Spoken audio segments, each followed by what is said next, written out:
Hi, welcome back to the Free Swatches channel. A week has passed since the last video. For those of you who've seen it, you already know I've bought a really rusty Omega watch and it's a lot worse than I thought. I've had a week to kind of calm down, get used to the idea of having to completely restore the movement, and in today's video we're going to make a start on that. What I really need to do is to try and get rid of some of these rusty parts that are in the movement. We're going to get it all completely taken apart and hopefully we can see what we've got and what I'm going to need to put in to replace.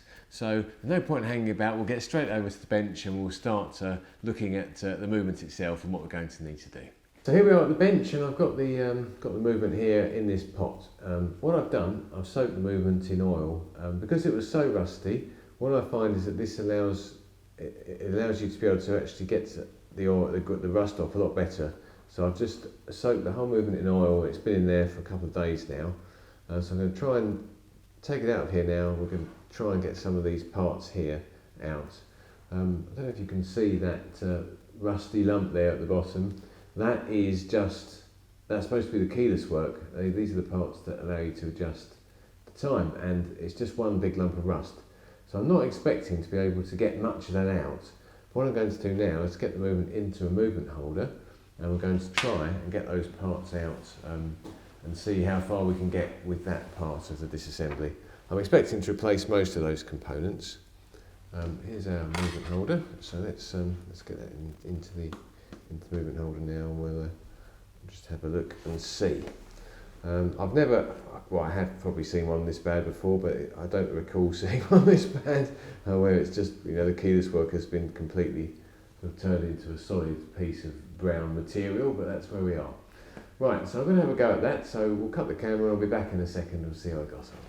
Okay, so I've been digging away at this keyless work for about 15 minutes now, and I've got I've got a couple of parts out. I've got the hour wheel off, got the cannon pinion off. This is a bit of the setting lever spring, but as you can see I've still got quite a long way to go, but I'm starting to see the components now and a couple of screws to try and get out.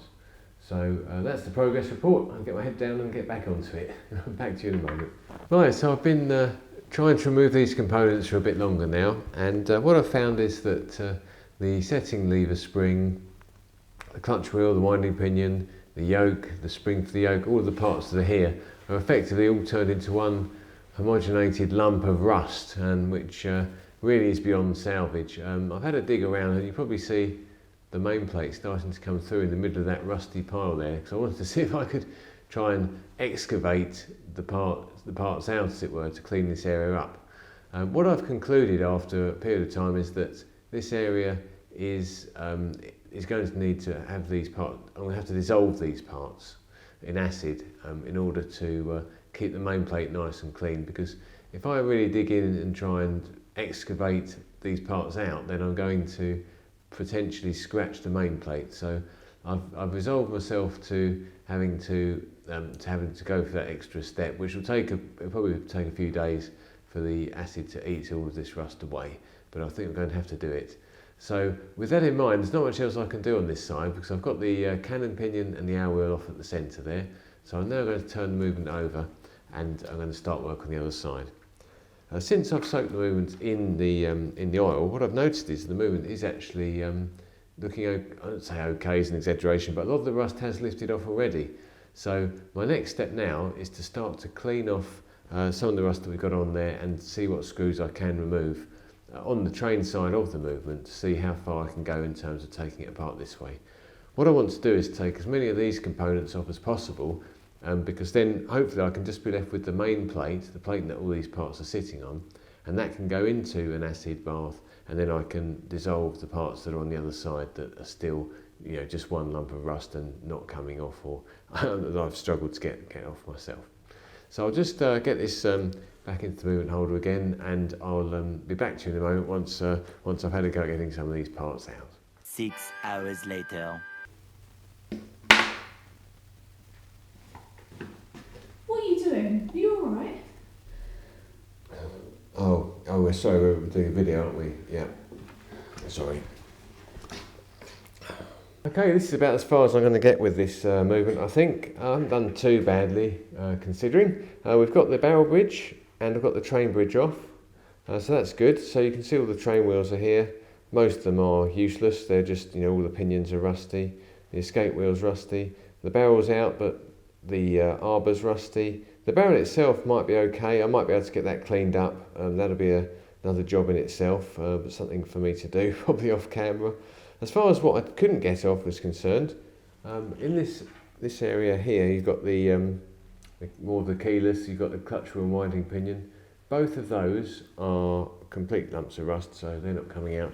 The other thing that's a bit disappointing is the balance. The rust has actually got underneath the jewels for the balance, just here, and it's gone in and it's completely rusted away the balance staff. So the balance wheel itself might be retrievable, but I can't get this screw out at the moment on the balance cock. So I'm probably going to just be putting this whole piece here into the acid now, and sacrificing the components that are left on there in order to get the main plate, so that I can use that to build the movement back up. As far as building this back up again, I mean, if you were to look at this pile of bits, you would think, well, how are we going to make a good movement out of this? Well, the short answer is I'm not really. I'm going to use lots of spare parts. Most of these parts that you see here will be changed. So this ratchet wheel, our wheel, the click cannon pinion, all of the screws, they're quite rusty. They'll all go. The barrel arbor, centre wheel, escape wheel, third and fourth wheel, they'll all get changed for new parts. There's a few more screws there. Crown wheel and core, that will get changed as well. So the only thing really we're going to salvage are these three parts here. We have the main plate, we've got the train bridge and the barrel bridge. It's almost like we're replacing most of the movement really, but obviously what I want to make sure is we end up with a movement that looks really good. But I feel that by retaining these three components, I'm at least keeping the main integrity of the movement, so that we are effectively still restoring this movement and not just fitting another one. Because obviously I want to try and keep as much as I can of the original movement. There's a serial number on this main plate which is unique and individual to the watch, so I want to retain that. And these parts obviously go with it as well in terms of their colour and so on. This is going to need some work. I don't know if you can see that, but it's really quite a lot of rust on the top of the train bridge there. So plenty to do still, but at least I have made some progress, and we've been able to get the movement apart to some degree. And so that'll be it for this particular session, and I'll be continuing by putting the main plate into acid. When that's done, I can then get that cleaned and we can start to look at a full set of good components to rebuild this movement. Thanks very much for sticking with us during the video. I hope it was interesting to have a look at the movement being taken apart there in its completely rusted state. As you can see, it's going to need a lot of parts, but we've hopefully got those parts organised now. I think, as you probably saw in the video, it wasn't quite as bad as I thought it was going to be, but it's still quite a big challenge. Really looking forward to getting this watch back together, and we're hoping that we'll be able to do this in the next video, but there is still quite a bit of work to get through. So I'm expecting this at least to be one more video on this watch, getting it sourced out and ready for sale. So thanks very much for sticking with us, and if you haven't subscribed yet, hit the subscribe button and the notification bell, then you'll be updated for the next video that comes out in this series. So thinking ahead, I'm hoping that we can get this finished off for the next video, and then we can maybe get the watch up for sale. I'm hoping that's where we're going. Only time will tell, but I'll still be doing some work to the watch in the background over the next week or two, and we'll see how we go, and look forward to sharing the results with you soon. Thanks, and bye for now.